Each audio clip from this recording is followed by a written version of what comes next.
حضرت ابو ہریرہ رضی اللہ عنہ کہتے ہیں کہ رسول اللہ صلی اللہ علیہ وسلم نے فرمایا، اللہ تعالیٰ اس شخص پر رحم فرمائے جو رات کو اٹھے اور نماز پڑھے اور اپنی بیوی کو بھی بیدار کرے۔ اگر وہ نہ اٹھے تو اس کے چہرے پر پانی کے چھینٹے مارے۔ اللہ تعالیٰ اس عورت پر رحم فرمائے جو رات کو اٹھ کر نماز پڑھے اور اپنے شوہر کو بھی جگائے۔ اگر وہ نہ اٹھے تو اس کے چہرے پر پانی کے چھینٹے مارے۔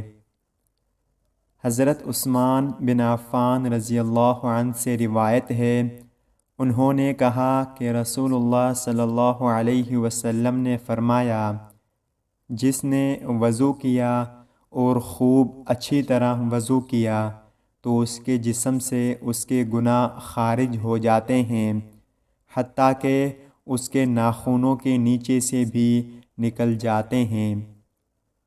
حضرت ابو بکر بن ابی شیبہ رضی اللہ عنہ کہتے ہیں کہ رسول اللہ صلی اللہ علیہ وسلم نے فرمایا، کیا میں تمہیں ایسی چیز نہ بتاؤں جس سے اللہ گناہوں کو معاف کرتا اور نیکیوں میں اضافہ کرتا ہے؟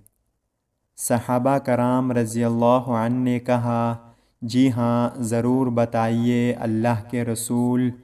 آپ صلی اللہ علیہ وسلم نے فرمایا، دشواری و ناپسندیدگی کے باوجود پورا وضو کرنا، مسجدوں کے جانب دور سے چل کر جانا اور ایک نماز کے بعد دوسری نماز کا انتظار کرنا۔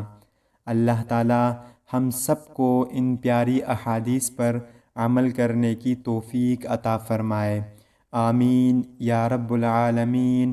السلام علیکم ورحمۃ اللہ وبرکاتہ۔ آپ سب دیکھنے والوں کا بہت بہت شکریہ۔